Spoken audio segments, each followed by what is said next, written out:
बीच बड़ी खबर निकलकर सामने आ रही है। म्यांमार में ड्रोन अटैक की बड़ी खबर है। UNFA-1 के दावों को भारत ने खारिज कर दिया है, जहां उल्फा ने भारत पर हमले का आरोप लगाया था और हमले में एक की मौत हुई है और 19 लोग घायल हुए। बड़ी खबर है जो इस बीच से निकलकर सामने आ रही है। म्यांमार के सांगिंग क्षेत्र में उल्फा आई ने दावा किया कि भारतीय सेना ने अपने शिविरों पर ड्रोन हमले किए, जिसमें वरिष्ठ नेता की मौत और लगभग 19 लोग घायल हुए। हालांकि भारतीय सेना ने इस दावे का खंडन किया है और उल्फा आई का गठन 1979 में हुआ था और ये असम में स्वायत्तता की मांग करता है। प्रतिबंधित उग्रवादी समूह United Liberation Front of Assam independent ULFA I ने एक बड़ा दावा किया है और भारतीय सेना ने म्यांमार सीमा पर उसके शिविरों पर ड्रोन और मिसाइल हमले किए हैं।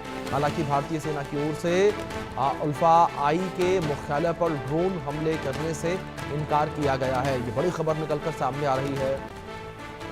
तो उल्फा आई ने ये आरोप लगाए हैं भारतीय सेना पर कि भारतीय सेना के द्वारा उनके ऊपर हमला किया गया है, जिसमें 19 लोग घायल हुए हैं और एक वरिष्ठ नागरिक की मौत हुई है।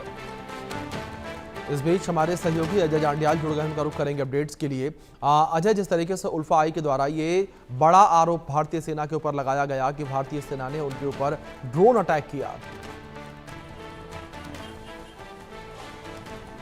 देखिए, बिल्कुल अगर आप देखें तो पिछले 24 घंटों में तीसरा जो ड्रोन हमला है वो उल्फा आई के जो हेडक्वार्टर है उस पे हुआ है, जिसपे एक लेफ्टिनेंट जनरल जो है उनकी मौत हुई है। उल्फा जो इनका कमांडर था, जबकि और कुछ लोग घायल बताए जा रहे हैं।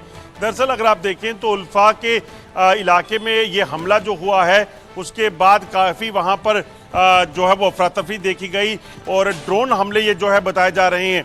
इन हमलों को लेकर जो है उल्फा ने भारतीय सेना पर आरोप लगाया था, मगर भारतीय सेना की तरफ से स्पष्ट शब्दों में से खारिज कर दिया गया है कि भारत की तरफ से कोई भी हमला जो है यहाँ पर नहीं किया गया है। जबकि उल्फा के अंदर जो लगातार जो बयानबाजियां जारी की गई है उसमें उनका जो है वो भारतीय सेना पर जो है वो आरोप लगाने की कोशिश कर रहे हैं। वहीं अगर बात की जाए तो जो ताज़ा जानकारी है, कल और कल से लेकर आज तक जो है वो 3 बार अलग अलग जो ड्रोन हमले जो हैं उसके इलाके में हुए, उल्फा के हेडक्वार्टर में, जिसमें हमलों के बाद वहां पर अफरा तफरी मच गई और इसी हमलों में जो है बताया जा रहा है कि उल्फा आई का एक कमांडर जो है वो मारा गया है, जबकि कुछ लोग घायल बताए जा रहे हैं।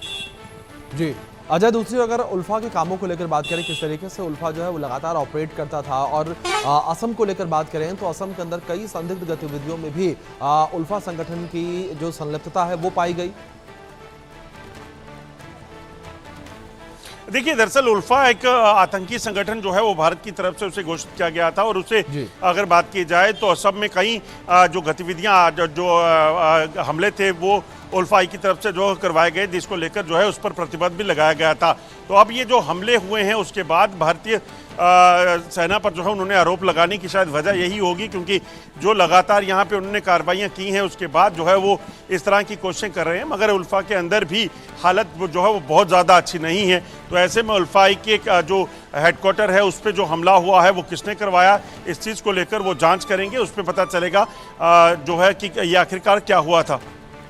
बिल्कुल, जाहिर तौर पर अजय ये निकल कर साफ तौर पर किस तरीके से आता है कि जांच में कि हमला किस तरीके से हुआ। लेकिन दूसरी ओर अजय अगर बात की जाए उल्फा को लेकर, तो उल्फा किस तरीके से और रिएक्ट करता हुआ नजर आ रहा है? क्या उल्फा के द्वारा भी किसी प्रकार का कोई हमला किया जा सकता है, जिसको लेकर सुरक्षा बल के जवान जो है वो अब अलर्ट मोड पर आ चुके हैं, क्योंकि सीधे तौर पर वो आरोप भारत पर ही लगा रहे हैं? देखिए, भारतीय सुरक्षा एजेंसियां जो है वो तमाम इलाकों में जो है वो अलर्ट पे हैं, क्योंकि उल्फा का जो भारतीय सेना पर आरोप लगाने का मकसद साफ हो सकता है, क्योंकि वहां पर जो हालात बने हैं उसके बाद वो कहीं ना कहीं कुछ कार्रवाई करने का प्रयास कर सकते हैं। हालांकि उल्फा आई जो है वो बहुत ज़्यादा स्ट्रॉन्ग जो है उसे नहीं माना जाता, मगर जिस तरीके से वो आतंकी गतिविधियाँ करते हैं तो ऐसे में आतंकी गतिविधियों को वापस करने का अगर प्रयास करेंगे तो उसके लिए, उससे निपटने के लिए यकीनन सुरक्षा बलों की जो तैयारियाँ हैं वो पूरी हैं और सुरक्षा बल जो है वो उल्फा को उसी के तरीके से फिर जवाब भी देंगे। बिल्कुल। दूसरी ओर अगर बात की जाए असम के अंदर, तो किस तरीके से उल्फा आई के जो आतंकी हैं वो किस तरीके से एक्टिव हैं, उनको लेकर क्या कुछ जानकारियां जो है मिल पाई हैं? देखिए उल्फा आई जो है वो लंबे समय तक जो है वो असम के अंदर आतंकी गतिविधियों को चलाता रहा है। कई कार्रवाइयां भारतीय सुरक्षा बलों की तरफ से उसके खिलाफ भी की गई हैं। कई उनके जो आतंकी थे वो मारे गए, मगर अगर अभी आप देखें तो लगातार शांति का जो सबब बना हुआ था उस सबब को कहीं ना कहीं खराब करने का अगर प्रयास किया जाएगा तो उससे निपटने के लिए भी तैयारियां जो हैं वो पूरी रखी गई हैं।